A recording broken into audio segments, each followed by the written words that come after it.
que haga lo que tiene que hacer, Señor, tu palabra en nuestras vidas. En el nombre de Cristo. Amén. El miércoles estuvimos viendo la primera parte de este salmo y vimos este clamor angustioso del salmista. Este clamor angustioso, decía el salmista, es el día de la angustia. Busqué a Dios en el día de la angustia. Pero lo que queremos ver en la segunda parte de este salmo es un recuerdo maravilloso. El salmista va de tener un clamor angustioso a un recuerdo maravilloso. Ya anuncia un poco esto en el versículo 5. En esta primera parte ya anuncia lo que iba a hacer. Iba a considerar los días desde el principio, años de los siglos, acordarse de sus cánticos de noche. Y es que el salmista Asaf estaba enfrentando lo que llamaríamos una crisis de fe. Una crisis de fe. Quizá él creía que Dios era de una manera, que Dios iba a obrar de esa manera y ahora parecía que no. Y vimos esas preguntas dramáticas del versículo 7 al 9, en el que él está diciendo, ¿es que se ha agotado la misericordia? ¿Ya no les queda? ¿Está agotada la misericordia en el cielo? ¿Ya no le queda nada a Dios de piedad? Es como decir, se ha atascado las cañerías de la bondad de Dios, de modo que esta bondad ya no puede llegar, está ahí atascada y no puede llegar hasta nosotros. Y muchos cristianos experimentan de una manera u otra algunas crisis de fe. Quizá tú has experimentado algo así. Momentos en los que dices, lo he intentado todo, he intentado leer, he intentado orar, ya no sé qué hacer. Pero después de estas preguntas dramáticas del salmista, hay un selah, después del versículo 9, un parón, algo que nos lleva a piensa en lo que se ha dicho. El salmista hace una pausa. Es como que el salmista recapacita y dice, no, el problema no es de Dios, por supuesto, el problema está en mí. El problema está en mí, por eso dice, enfermedad mía es esta. El problema está en mí, no en Dios, por supuesto, yo soy el que no lo está viendo. Spurgeon, el predicador londinense de hace 2 siglos, dijo, cristiano, cuando te hallas en las profundidades de la aflicción y Satanás te tienta a que hables mal de Dios, como si Él se hubiera olvidado de ti, ciérrale la boca a Satanás con esto. No, Satanás, Dios no se ha olvidado de mí, sino que yo me he olvidado de lo que Él ha hecho por mí, pues de otro modo no podría poner en duda su cuidado paternal. No, el problema no está en Dios, está en nosotros. No es que Dios se haya olvidado, sino que nosotros nos hemos olvidado de lo que Él ha hecho por nosotros. Entonces, cuando estamos viviendo estos tiempos de angustia, estos tiempos de crisis, estos tiempos de clamor, ¿qué debemos hacer? ¿Cuál es el remedio? Nos lo da en la segunda parte del versículo 10. Traeré pues a la memoria los años de la diestra del Altísimo. Y continúa diciendo así, versículo 11, me acordaré, traeré a la memoria, me acordaré de las obras de Jehová, y luego dice incluso, sí, haré yo memoria de tus maravillas antiguas, lo repite 3 veces, la misma palabra, en realidad la misma frase, el mismo concepto, lo repite 3 veces para enseñarnos que esto es algo importante. Este es un remedio divino para la aflicción, remedio divino para las dudas que llegan a nuestra vida. Cristiano, debes recordar, meditar, considerar lo que Dios ha hecho en el pasado. Y en especial sus grandes maravillas. En tiempos de angustia necesitamos, imperiosamente, necesitamos recordar las maravillas que Dios ha hecho en el pasado, para ser restaurados y reenfocados en nuestra misión y en nuestra adoración a Dios. Para ilustrarlo, un puritano llamado William Gurnall nos da esta ilustración.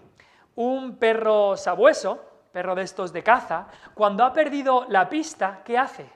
Vuelve hacia atrás hasta que la recobra y entonces prosigue en su búsqueda con mayor ardor que antes. Así, cristiano, cuando hayas perdido la esperanza y pongas en duda tu salvación o otras cosas, mira hacia atrás, vuelve atrás y ve lo que Dios ya ha hecho por ti. Que seamos como ese perro sabueso. Tenemos que reconocer que Dios, en su soberana voluntad, ha querido en diferentes tiempos obrar de una manera más grande que en otros. El profeta Zacarías hablaba del día de las pequeñeces. Su tiempo del profeta Zacarías no estaba viendo grandes victorias, grandes templos construidos, grandes expansiones, no. Las cosas estaban pequeñas y lo llama el día de las pequeñeces. Pero también está, como dice aquí el versículo 10, los años de la diestra del Altísimo. Los años de la diestra del Altísimo. Como si hay algunos tiempos que Dios de manera particular quiere obrar con su diestra, con la fuerte, con la que realmente va a hacer grandes cosas y maravillas entre su pueblo. Tiempos en los que su poder ha sido claramente demostrado, años en los que muchos pecadores han venido a Él, cuando su reino se ha extendido grandemente en este mundo, cuando su pueblo ha sido librado del pecado y de la esclavitud, cuando el mundo ha tenido que reconocer que esto es obra de Dios, es que no puedo decirlo de otra manera, esto es obra de Dios y no puede luchar contra la Iglesia. Esos son los años de la diestra del Altísimo. Y queremos que vuelvan. Y deseamos que podamos vivir años de la diestra del Altísimo, o como otras personas lo llaman, avivamientos, tiempo de avivamientos. Tiempos en los que la presencia de Dios se hace manifiesta en la tierra. O como algunos han definido el avivamiento, una comunidad saturada de Dios. Una comunidad saturada de Dios. Ayer leíamos en el libreto de oración, Roberto McShane, este predicador escocés, y él decía: la gran obra de la conversión sucede por lo general silenciosa y gradualmente durante los cultos regulares de la Iglesia. Así es como sucede de manera normal. Pero hay ocasiones cuando Dios en su sabia y santa providencia contesta la oración con tremendas cosas en justicia. Tremendas cosas en justicia. Salmo 65.5. Dice el Salmo 65.5: con tremendas cosas nos responderás tú en justicia, oh Dios de nuestra salvación, esperanza de todos los términos de la tierra y de los más remotos confines del mar. Y ese es nuestro deseo, como dice Jeremías 33.3, clama a mí y yo te responderé y te enseñaré cosas grandes y ocultas que tú no conoces. Y el remedio para el salmista aquí era meditar en esas obras. Por eso dice el versículo 12, meditaré en todas tus obras. Y luego eso le llevará a hablar a otros de estos hechos. Pero por el tiempo aquí iba a meditar, iba a pensar en todas estas cosas. E incluso justo antes de empezar, en el versículo 13, justo antes de empezar a recordar todas estas cosas, quizás estaba ya empezando los primeros recuerdos y dice: Señor, santo es tu camino. ¿Qué Dios es grande como nuestro Dios? Claro que sí, Señor, ¿cómo he podido dudar de ti? Ahora que empiezo a recordar lo que has hecho, veo una constante en todas tus obras, y eso es tu santidad, Señor. Tú eres santo, santo, santo en todo lo que has hecho. Tú salvas y perdonas al pecador porque eres santo, Señor. Porque tú no puedes ver el pecado. Tú juzgas y disciplinas a tus hijos porque eres santo. Tú haces todo bien porque eres santo, Señor. No hay grande como tú, no lo hay. No hay Dios que pueda hacer las obras como las que haces tú. No lo hay, no lo hay. Y eso nos hace recordar al salmista antes de empezar. Pero en el versículo 14, que habla de las maravillas que los pueblos vieron, y después el 15 hasta el 20 habla de estas maravillas que había visto el pueblo de Dios. Quiero daros 3 cosas que podemos recordar, 3 cosas que debemos recordar en cuanto a estas maravillas de Dios. Este recuerdo maravilloso, ¿qué debo recordar? Pues en primer lugar, recuerda las maravillas antiguas de la palabra de Dios. Recuerda las maravillas antiguas de la palabra de Dios. Eso es lo que hace el salmista en los versículos siguientes. Lo primero que hace en el versículo 15 es hablar de la salida de Egipto. Con tu brazo redimiste a tu pueblo, a los hijos de Jacob y de José. Siempre que se habla en los salmos de redención, muchas veces tiene que ver con la salida y la liberación de Egipto. Eran esclavos y Dios los sacó, Dios los redimió. Eso es lo que significa redimir, sacar a un esclavo de la esclavitud. Pues eso es lo que Dios hizo cuando el pueblo de Israel estaba en Egipto. Dios los sacó, los redimió. Pero después en el versículo 16 al 20, ahí el salmista recuerda el poder de Dios ya después de ser sacados, seguramente en el Mar Rojo. Cuando dice: te vieron las aguas, oh Dios, las aguas te vieron y temieron. Ve el salmista ahí el poder de Dios en la creación. Ese poder de Dios demostrado ahí en el Mar Rojo cuando se abrieron las aguas y pasó el pueblo de Israel. Y creo que el cuadro entero que describe aquí estos versículos 16 al 20 es el de cruzar el Mar Rojo, porque sabemos incluso que cruzaron el Mar Rojo de noche. Y habla aquí también de relámpagos, tronaron los cielos, sabemos que la nube, que era la presencia de Dios, que era una nube también, estaba entre los israelitas y entre los egipcios que venían persiguiéndoles. O quizá algunos de estos versículos puede ser que también se refieran al Sinaí, y cuando llegaron al monte Sinaí, todos los rayos, truenos y terremotos y demás que vieron ahí en ese monte. Pero es que tenemos que darnos cuenta y recordar que todas las fuerzas naturales están bajo el control de Dios. Recordar los hechos milagrosos de Dios en la Biblia. Hay muchos que quieren sacar todos los milagros de la Biblia, decir que tuvieron alguna explicación científica, desmitificar la Biblia, como algunos dicen, pero eso es quitar la verdad de Dios. Todas las fuerzas naturales están bajo el control de Dios, todo. Pero hay una maravilla más grande que la redención de Egipto, como Israel salió, más grande que el poder de Dios demostrado en el desierto, y es la maravilla de la cruz de Cristo. Asaf, el salmista, no podía recordarla porque aún no había ocurrido. Faltaban 1000 años para que viniera Cristo. Pero esa es la gran maravilla de la palabra de Dios. Y debemos recordarla cada día, todo el día, a cada hora. Cristo en la cruz muriendo por el pecador. Y debemos asombrarnos de eso. Debemos asombrarnos de todo lo que hay en la Biblia, porque todo al final apunta a Cristo, pero más que nada de lo que ocurrió en la cruz de Cristo. Esta semana escuchaba a un pastor diciendo, sin asombro no hay adoración. Te pregunto, ¿te asombran las verdades, las historias de la palabra de Dios? ¿Te asombran? Porque sin asombro no hay adoración. Y el salmista recuerda esto y le asombra. Y recordar esto es lo que hacían también los apóstoles después de Cristo. Dios hizo maravillas entre ellos, sanaba a enfermos, liberó a endemoniados, pero la gran maravilla que siempre ellos recordaban una y otra vez era a aquel que les redimió de sus pecados, a Jesucristo de Nazaret. Era lo que ellos siempre recordaban. Y nosotros también debemos recordar las maravillas de la palabra de Dios, desde Génesis hasta Apocalipsis. Ahora, para recordarlas tendrás que conocerlas, tendrás que leer la Biblia, familiarizarte con ellas, creer lo que ocurrió en cada uno de estos libros, 66 libros que nos narran las maravillas que Dios hizo.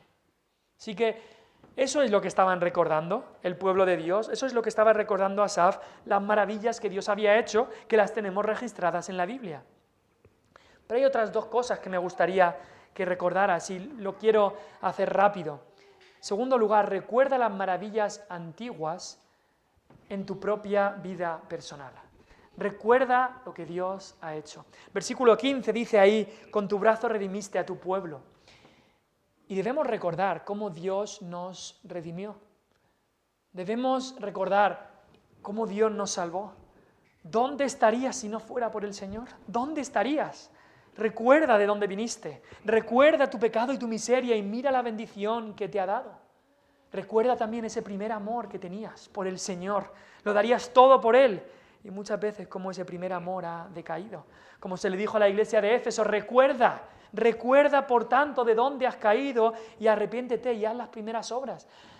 La iglesia de Éfeso se había caído de alguna manera de esa posición de estar enamorados del Señor, de esa posición de haber visto todo lo que Dios ha hecho. Quizás ya había pasado tiempo y se habían olvidado de lo que Dios había hecho en sus propias vidas. Muchos de Éfeso habían estado en el ocultismo, en la brujería, y Dios los había sacado de ahí. Y el apóstol Juan, el Señor Jesucristo, a través de Juan les tiene que decir, recuerda de dónde has caído, recuerda dónde estabas antes, recuerda la redención del Señor, con tu brazo redimiste a tu pueblo. Y recuerda también cómo te cuida el Señor. No solo cómo te salvó, sino cómo te cuida. El último versículo 20, dice, condujiste a tu pueblo como ovejas, por mano de Moisés y de Aarón. Al final, no era Moisés y Aarón el pastor de Israel, el pastor de Israel era Dios mismo. Moisés y Aarón era solamente la mano, si se puede decir así, de Dios obrando. A través de Moisés y Aarón, Dios los estaba pastoreando. Y así los condujo a su tierra, los pastoreó. Recuerda cómo Dios te cuida, te lleva por buenos pastos, te cuida en el valle de sombra de muerte. Recuerda las maravillas de Dios en tu propia vida, Y no solamente recordemos las maravillas de Dios en su palabra, no solamente tenemos que recordarlas en nuestra propia vida, lo que ha hecho Dios, y deberíamos de decir lo que ha hecho Dios. ¡Wow! Lo que ha hecho Dios en mi vida. No solamente eso, sino un tercer punto que quería dejar, tercer aspecto. Recuerda las maravillas antiguas de la historia de la Iglesia. De la historia de la Iglesia. Creo que también es bueno. Creo que también es bueno ver lo que Dios ha hecho en el pasado en la historia de la Iglesia. Eso es lo que estaban haciendo Asaf, recordar la historia del pueblo de Dios, cómo Dios había obrado, y nosotros también como pueblo de Dios debemos recordar lo que Dios ha hecho. Lo recomiendo mucho. Lee biografías de cómo Dios ha obrado en el pasado. Haz memoria así de las maravillas antiguas. Nuestra iglesia hace un esfuerzo grande en tener libros, cada año mínimo 4, 5, 6 nuevos libros compramos para que puedan estar allí en la biblioteca. Y si eres cristiano, amas al Señor, por supuesto deberías estar leyendo la Biblia cada día, pero también creo que deberías estar leyendo algún otro libro aparte de la Biblia, aunque sea poco, algo sobre biografías, algo que te ayude en tu vida espiritual. Y cuán bueno es leer cosas que nos ayuden a ver más sobre lo que Dios ha hecho en el pasado, lo que Dios ha hecho. Biografías de misioneros, biografías de avivamientos. Justo hoy y ayer me llegaba un vídeo del pastor David Park, ahí de Ballymoney, donde éramos miembros Vanessa y yo, allí en Irlanda del Norte, y en estos días está en una isla que se llama la isla de Lewis, y esta isla, en el año 49 hubo un gran avivamiento, donde Dios obró grandemente, muchísimas, miles de almas se salvó, cambió la isla completamente, lo que ocurrió en este avivamiento, y han ido unos cuantos hermanos a visitar la isla, y han preguntado a varias gente si recuerda lo que pasó ahí. Y decía el pastor que ayer preguntaron a 3 personas, de las 3, 2 no tenían ni idea de lo que había ocurrido hace 70 años, pero una sí, una era creyente y estaba pues hablándole mucho de lo que había leído y de cómo había conocido a algunas de estas personas que habían vivido este gran avivamiento. Y quizá dices, bueno, sí, eso es lo que pasó en otros países, ¿no? Sí, Escocia, Inglaterra, otros países, no, pero aquí, España, nada, aquí en la Sierra de Segura, nada, ¿no? No hay nada que recordar de cómo Dios ha obrado en el pasado. Pues justo, ya os lo dije a algunos, he estado leyendo en estas últimas semanas algo de estos reportes y estos memorias que el pastor Lyle me dio, que Manuel Jurado le dio a él. Este pastor que hubo aquí hace unos 50, 60 años. Y voy a nombrar solo algunas cosas que estaban ocurriendo aquí en la Sierra de Segura hace unos 60 años. En el año 1963, hace 60 años exactamente, en Santi Esteban, poquito, quizá una hora, no es Sierra de Segura, pero cercano, se habla un culto ahí, bastantes miembros había entonces, se hace una celebración especial en la iglesia y 30 personas inconversas vienen a escuchar.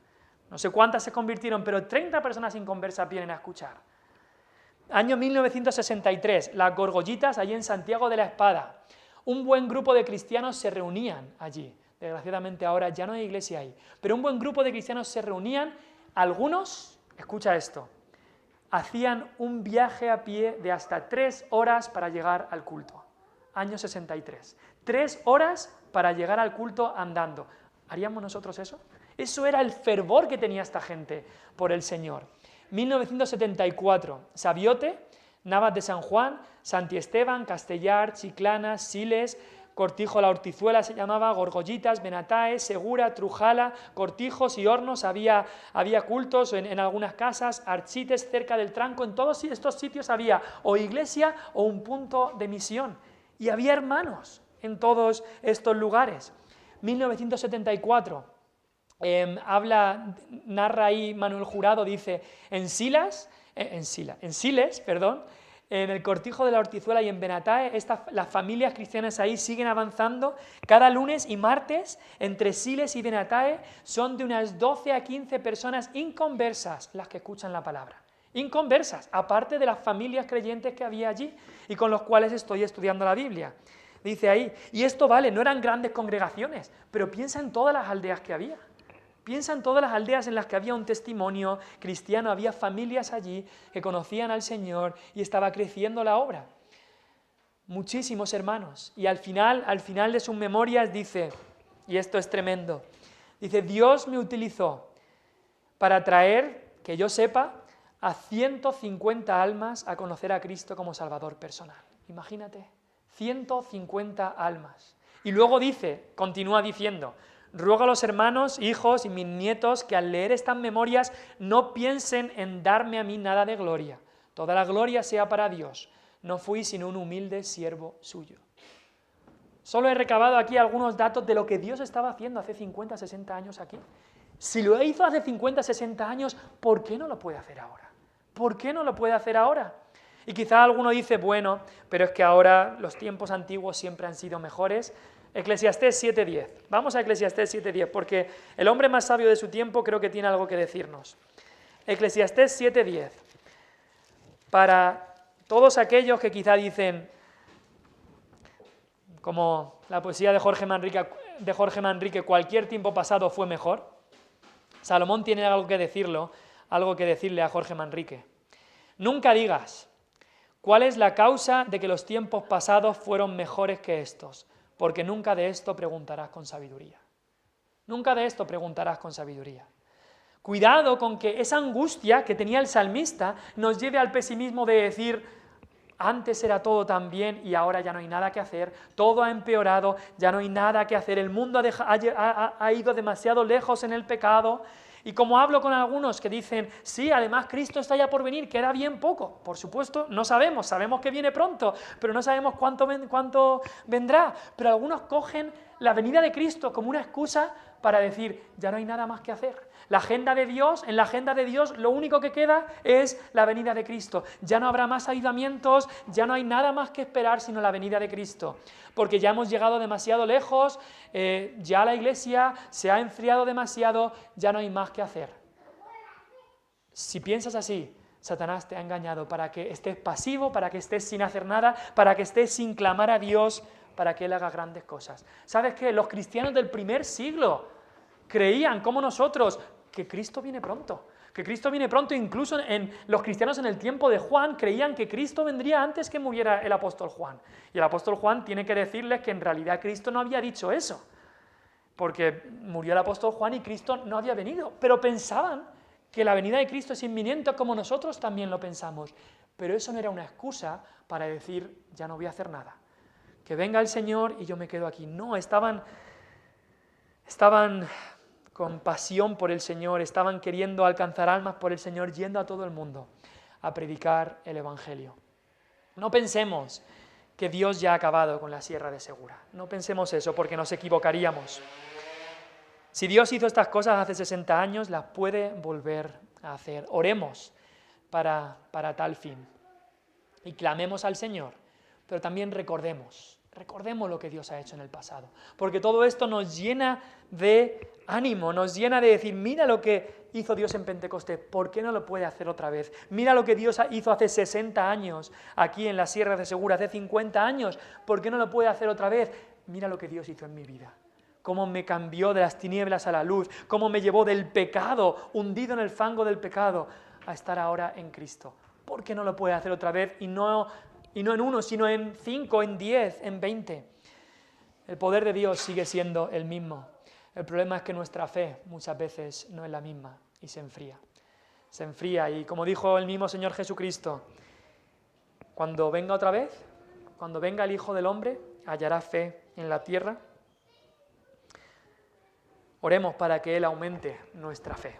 Aumentanos la fe, dijeron los discípulos. También dijeron, ayuda a nuestra incredulidad. Estas son las cosas que debemos de buscar. Aumenta la fe y ayuda, porque muchas veces soy incrédulo en muchas de estas cosas. Vamos a